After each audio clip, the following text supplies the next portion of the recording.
প্রদানের ক্ষেত্রে একটা সমস্যার সৃষ্টি হতে পারে, সেটা হলো এখানে আমাদের অনেক মা বোন রয়েছে বা অনেক বাবা রয়েছেন যারা বৃদ্ধ, তারা পড়াশোনা করে নাই। তো তাদের যে নাতিপুতি বা ছেলে মেয়ে রয়েছেন তারা এই ভোট প্রদানে সহযোগিতা করবেন এবং মোবাইলে ভোট দেওয়ার সময় এখানে কনফার্ম হওয়ার আগে একটা দেখা যাবে যে কাকে কাকে ভোট প্রদান করতেছে।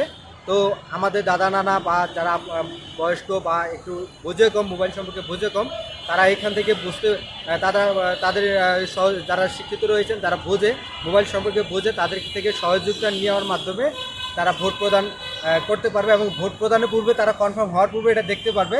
তো আমি এখানে আরেকটা বিষয় বলতে চাচ্ছি যে ভোট প্রদানের জন্য যেহেতু আমাদের নির্বাচনী ব্যয় এদিকে কমে যাচ্ছে, সেক্ষেত্রে আমরা সাধারণ যারা ভোটার দিবেন তাদের মোবাইলের মাধ্যমে ওটিপির মাধ্যমে ভোট প্রদান হবে, সেই মোবাইলে আমি একটা ডেমো আকারে প্রদান করছি যে 30 থেকে 50 টাকা করে একজন ভোটারকে সম্মানী বোনাস হিসেবে দেওয়ার কথা। যদি সরকার যদি এটা মনে করে যে না শুধু 30 থেকে 50 টাকা কেন দেবো, আমরা এটা 100 বা 500 টাকা পর্যন্ত আমরা জনগণকে দিব, যেহেতু প্রত্যেকটা ভোট তো আর প্রতি বছর দিবে না, যে 5 বছরে একবার দেবে, তাই সরকারকে এই বিষয়ে একটা পদক্ষেপ নেওয়ার জন্য অনুরোধ জানাচ্ছি। সেই সাথে সাধারণ জনগণকেও এই বিষয়ে মতামত প্রদান করবে। আমার নাম মোহাম্মদ মাহিদুল ইসলাম। আমার উপজেলা হচ্ছে ভুঙ্গামারী, জেলা কুড়িগ্রাম।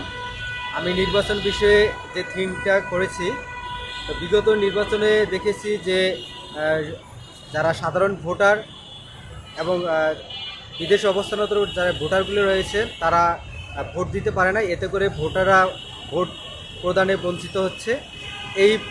এই উপলক্ষে আমি বিভিন্ন সময় থিসিস করে প্রায় বছরখানি হবে আমি একটা পুরো একটা লেখার পরে একটা ভিডিও প্রকাশ করি এবং এই ভিডিও প্রকাশ করি যে ফেসবুক এবং ইউটিউব পেজে। এটা আমার আইন কানুন পেজ এবং একটা গল্পে গল্পে পথ চলা ইউটিউব পেজে প্রকাশ করি। কিন্তু এতে আমি সাড়া না পাওয়ায় তখন আমি সিদ্ধান্ত নেই যে ঢাকা প্রেস ক্লাব অথবা নির্বাচন কমিশনের সামনে অথবা সচিবালয়ের সামনে যদি আমি আমার এই বিষয়টা উপস্থাপন করি, তাতে সাধারণ মানুষ এই বিষয়টা জানবে। এটা মিডিয়া এবং যারা সামাজিক যোগাযোগ মাধ্যমে যারা কাজ করেন তাদের মাধ্যমে এটা জানবে। এই উপলক্ষেই আমি ঢাকা প্রেস ক্লাবের সামনে অবস্থান করছি এবং এটার মূল থিমটা হচ্ছে যে যারা চাকরি করে, দেখা গেল যে গ্রামগঞ্জে থেকে শহরে বিভিন্ন সময় চাকরি করার জন্য আসে অথবা বিদেশে জীবন বাঁচানোর জন্য, তার পরিবারকে জীবন বাঁচানোর জন্য চাকরি করতে যায়, কিন্তু তারা ভোট প্রদান করতে পারে না। এছাড়া নির্বাচনে যে ব্যয় হয় এখানে অনেক পরিমাণে ব্যয় দেখানো হয় এবং কারচুপি দেখায়। যেহেতু আমরা ঘরে বসে ভোট প্রদান করব এবং এই মোবাইলের মাধ্যমে ভোট দেওয়ার পরে আমরা আবার যদি এই ভোটার এখানে যেহেতু কারো তদারকি নাই, আমরা কিভাবে দেখব যে আসলে ভোটটা কোথায় হয়েছে কিনা।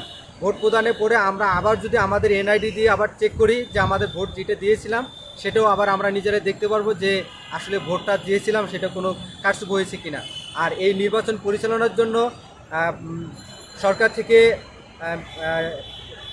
আপনার আইন শৃঙ্খলা বাহিনীর টিম এবং মোবাইল কোর্ট পরিচালনার মাধ্যমে পরিচালিত হবে, যাতে করে নির্বাচনের সময় যদি গ্রাম পর্যায়ে একটু টহল পরিচালিত হবে এবং এর মাধ্যমে একটা হেল্পলাইন থাকবে যেখানে মানুষ যে কোনো সমস্যা হলে তারা সরাসরি টোল ফ্রি নাম্বারে যোগাযোগ করতে পারবে এবং সরকার থেকে বা যারা টহল থাকবে তারা সার্বক্ষণিকভাবে তদারকির মাধ্যমে সমস্যাগুলো সমাধান করবে।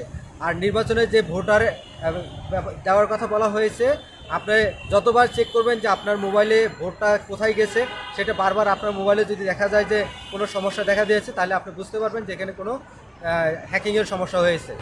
এই নির্বাচন পরিচালনার জন্য একটি সমস্যা হতে পারে, সেটা হলো হ্যাকিংয়ের সমস্যা।